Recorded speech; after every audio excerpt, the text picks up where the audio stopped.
Okay, सो आगे बढ़ते हैं। एक नया कॉन्सेप्ट इंट्रोड्यूस हो रहा है, heat capacity. Okay, heat capacity आपने पढ़ा होगा फिजिक्स में, जो हीट कैपेसिटी एक ऐसा क्वांटिटी डिफाइन किया गया है जिसमें द अमाउंट ऑफ हीट जितना आप दे रहे हैं किसी एक बॉडी में, मान लीजिए आप यहाँ पे एक बॉडी है, इस बॉडी में आपने Q हीट इसके अंदर आपने दिया, हीट देने से इसकी टेम्परेचर बढ़ेगा, तो टेम्परेचर मान लीजिए डेल्टा टी से बढ़ा, आपने Q दिया हीट इसमें और इसके वजह से इसका टेम्परेचर डेल्टा टी बढ़ गया, तो इस चीज की हीट कैपेसिटी क्या बोलेंगे कि Q बाई डेल्टा टी इसकी हीट कैपेसिटी है। ठीक है, सिंपल कॉन्सेप्ट है हीट कैपेसिटी। अब देखिए, अगर ये जो ब्लॉक है, मान लीजिए कोई मेटल है, ये अगर बड़ा होता, इसका साइज मान लीजिए इसका दुगना होता, तो क्या होता कि ये दुगना होने के कारण इसका जो जितना टेम्परेचर एक छोटे बॉडी में, अगर मान लीजिए आपने 10 जूल दिया, तो 10 जूल देने से जितना टेम्परेचर इस बॉडी, इस छोटे वाले में जितना टेम्परेचर बढ़ेगा, अगर ये बॉडी बड़ा हो जाता है तो 10 जूल हीट तो उतना टेम्परेचर नहीं बढ़ा पाएगा। तो क्या हो रहा है कि हीट कैपेसिटी मास डिपेंडेंट हो जा रहा है ना, तो मास डिपेंडेंट हो गया हीट कैपेसिटी, तो ये चीज क्या हो गया, एक्सटेंसिव और इंटेंसिव को याद कीजिए, ये एक्सटेंसिव वेरिएबल हो जाता है आपका, है ना। लेकिन अब इस चीज को इजी करने के लिए कोई ऐसा क्वांटिटी, जो कोई ऐसा वेरिएबल जो उसके क्वांटिटी पे डिपेंड करता है, बहुत ज्यादा यूज नहीं हो पाता, तो इसको सिंप्लीफाई करने के लिए, इसको ज्यादा यूजफुल बनाने के लिए क्या करते हैं, स्पेसिफिक हीट का एक कॉन्सेप्ट आता है। स्पेसिफिक हीट का कॉन्सेप्ट यही है कि अगर, इसके पहले एक बार देख लेते हैं कि ये इस दोनों में क्या अंतर है, कोई डिफरेंस नहीं है। यहाँ पे सिर्फ इसमें Q बड़ा अमाउंट है और ये डेल्टा Q मतलब छोटा अमाउंट से किया गया है, ये डेल्टा T मतलब टोटल बहुत बड़ा अमाउंट से टेम्परेचर चेंज कर रहा है, और यहाँ dt मतलब एक छोटा अमाउंट से चेंज कर रहा है। फिर इसका यूनिट इसीलिए यहाँ पे लिख दिया कि जूल हो गया हीट का यूनिट और केल्विन हो गया टेम्परेचर का यूनिट। तो स्पेसिफिक हीट कैपेसिटी जो कैपिटल C से बता रहे हैं, उसका क्या हो गया यूनिट, जूल पर केल्विन, और एक एक्सटेंसिव वेरिएबल है क्योंकि मास पे डिपेंड किया। अब ये बड़ा C जो है, लाइक कैपिटल C जो है, ये तो हीट कैपेसिटी हो गया। अब स्पेसिफिक हीट कैपेसिटी क्या करेंगे कि इसी चीज को अगर हम मास से डिवाइड कर देते हैं तो आपको स्पेसिफिक हीट कैपेसिटी आएगा।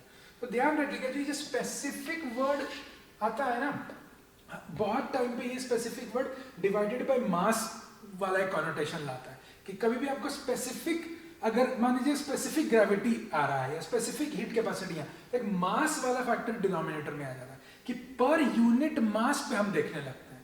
अगर कोई भी चीज हम पर यूनिट मास में देख रहे हैं तो वो चीज तो मास पे डिपेंड नहीं की, वो तो उसके इननेट। अब एल्यूमिनियम का मान लीजिए हम एक ब्लॉक लेते हैं, मान लीजिए ये 10 किलो का था, और 10 किलो का हम लोगों ने मान लीजिए ये स्पेसिफिक हीट कैपेसिटी निकाला, तो 10 किलो का जो स्पेसिफिक हीट कैपेसिटी में यहाँ नीचे 10 से डिवाइड कर देंगे। और अगर मान लीजिए यही मटेरियल का 5 किलो का अगर आपके पास है, तो उसमें स्पेसिफिक हीट कैपेसिटी निकालने के लिए क्या, उसके मास 5 से डिवाइड कर देंगे। तो दोनों का, चाहे वो छोटा रहे या बड़ा रहे, दोनों का जो स्पेसिफिक हीट कैपेसिटी निकलेगा सेम निकलेगा। क्यों, वो मास पे डिपेंड नहीं कर रहा, क्योंकि मास से तो हम उसको डिवाइड कर दिया ना, मास से नॉर्मलाइज कर दिया, तो मास का इफेक्ट खत्म हो जाएगा जैसे ही स्पेसिफिक हीट कैपेसिटी आ जाएगा। तो मास का इफेक्ट जैसे ही खत्म हो गया तो ये क्या बन गया, आपका इंटेंसिव वेरिएबल बन गया जो मास पे डिपेंडेंट नहीं की। तो ये हीट कैपेसिटी किसी एक मटेरियल का, और ये स्पेसिफिक हीट कैपेसिटी है। ठीक है, इसी से रिलेटेड एक कॉन्सेप्ट आप पढ़ते होंगे, CPCV। अब CPCV क्या है ये हम देखते हैं कि मान लीजिए कोई गैस है, ठीक है, गैस के लिए इजी हो जाता है समझना, इसलिए हम बता रहे हैं कि कोई भी अगर सॉलिड होता है ना, तो उसका हीट कैपेसिटी उसके कांस्टेंट वॉल्यूम या कांस्टेंट प्रेशर पे अलग अलग नहीं होता है। ये CP और CV का कॉन्सेप्ट ही है। जो C आपने देखा है और P, हम क्या बोले थे पहले कि P अगर ये सबस्क्रिप्ट में रहता है तो सबस्क्रिप्ट में रहने से P मतलब क्या, ये specific heat capacity at constant pressure, ये specific heat capacity at constant volume. तो यहाँ पे हम देखेंगे कि कांस्टेंट प्रेशर पे और कांस्टेंट वॉल्यूम में क्या क्या चेंजेस आएंगे।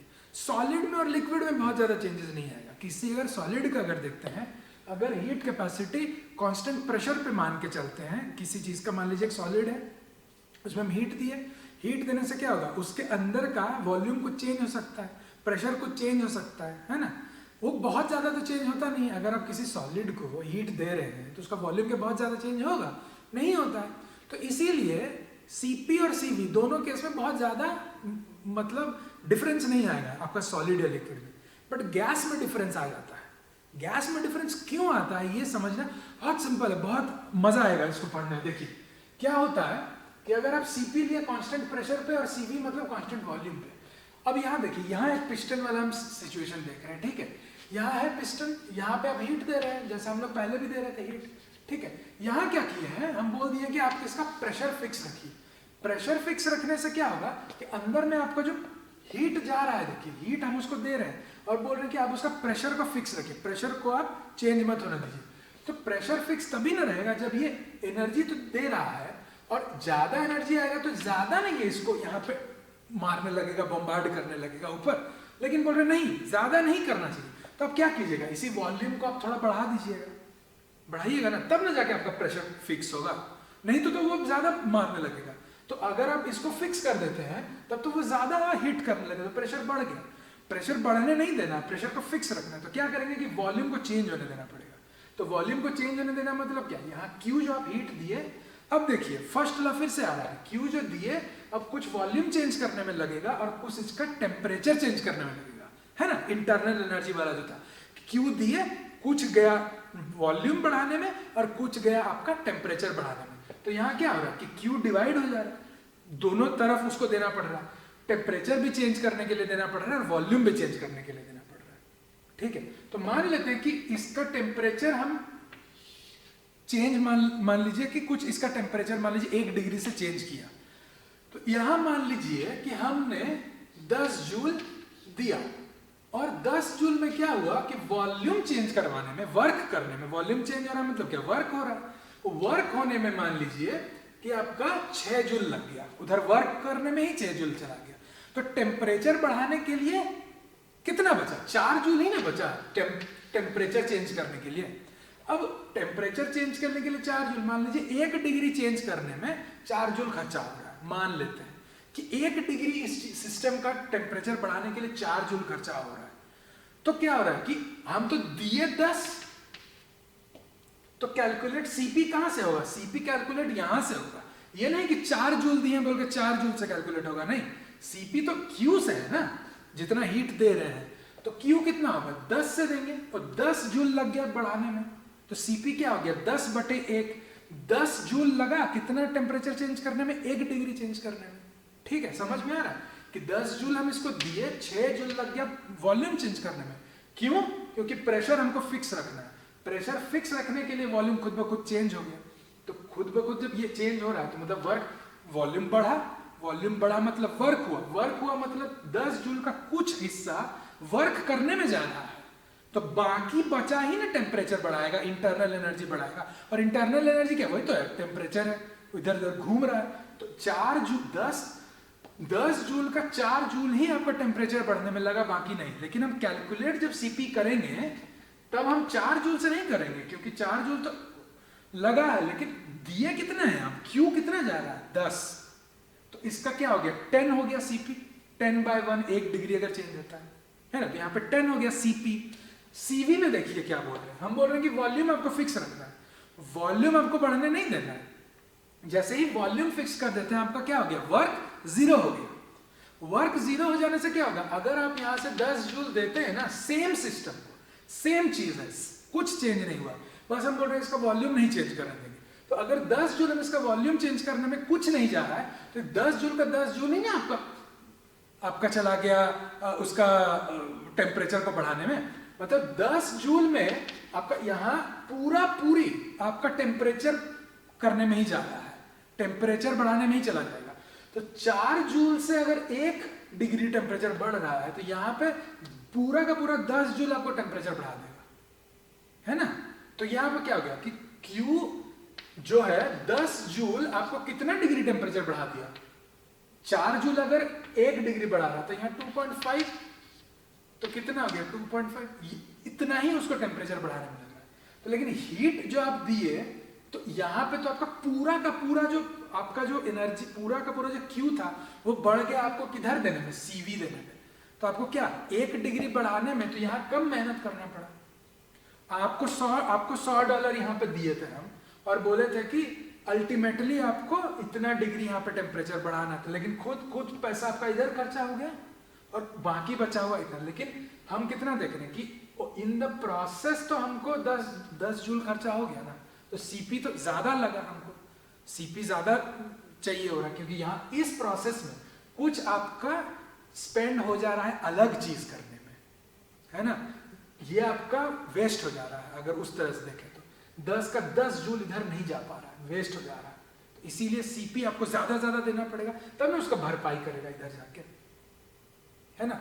उसी तरह यहाँ पे क्या हो रहा है कि आपका वॉल्यूम फिक्स्ड है, वर्क कुछ हो ही ना, आपको जितना पैसा है जितना डॉलर सब इधर लगाइए सब, तो इसमें आपको टेम्परेचर बढ़ाना इजी हो गया ना। इसमें कोई ये जो फालतू खर्चा जो हो रहा है ना यहाँ पे, ये तो यहाँ नहीं हो रहा है ना फालतू खर्चा। इसीलिए सीवी जो आपको है, आपको 1 डिग्री बढ़ाने में यहाँ पे कम मेहनत करना पड़ेगा, है कि नहीं। आपको यहाँ पे वेस्टेज कम हो गया ना, तो यहाँ पे आपको कम मेहनत करना पड़ा। तो सीवी और सीपी में क्या हो गया कि सीपी आपको ज्यादा मेहनत करना पड़ रहा है 1 डिग्री बढ़ाने में, सीवी आपको कम मेहनत करना पड़ रहा है, क्योंकि सीपी में क्या हो रहा है कि आपको वॉल्यूम चेंज होने में भी थोड़ा पैसा उधर खर्चा हो रहा है, थोड़ा एनर्जी उधर खर्चा हो गया वॉल्यूम बढ़ाना। यहाँ सीवी में कुछ फालतू खर्चा नहीं है, जितना दिए उतना आपको टेम्परेचर बढ़ाने में लग गया। ठीक है, समझ में आ रहा है। चलिए बढ़िया। अब ये तो आप बहुत बार देख लीजिए, डीई डी क्यू डी डब्ल्यू, है ना। तो डी डब्ल्यू को यहाँ पे पी डेल्टा भी लिख दिए हैं। ठीक है, अब देखिए 2 केस में हम डिवाइड कर दिए। पहला है सीवी, यही चीज सीवी में क्या हो रहा है, ये चीज 0 हो जा रहा है ना, ये पी डेल्टा भी 0 हो गया। तो इस केस में सीवी के केस में डी क्यू वी, वी क्यों, वॉल्यूम कांस्टेंट है, D Q V is equal to D E हो गया, डी क्यू वी डीई हो जा रहा है, डी क्यू वी डीई हो जा रहा है। इस केस में देखिए क्या हो रहा है, इस केस में तो ऐसा कुछ नहीं है, यहाँ पे पी डेल भी अपना कांस्टेंट है, तो ये जो है डी क्यू या पी लिख दिया क्योंकि कांस्टेंट प्रेशर पे है, तो डी क्यू पी क्या हो रहा है, पी डेल भी अगर इधर चला जाता है तो p d v plus d e, ये जो है डीई जो है, तो ये क्यू पी क्या हो गया इतना पूरा, और ये हम अभी क्या पढ़े थे, ये क्या है p d v d h था, एंथैल्पी था, है ना। ये जो था ई प्लस पी वी, ये क्या था, एंथैल्पी था। तो यहाँ पे आ रहा है ई और यहाँ पे आ रहा है एच, ये e plus p d v, यही तो था पी वी, यही तो था आपका एच।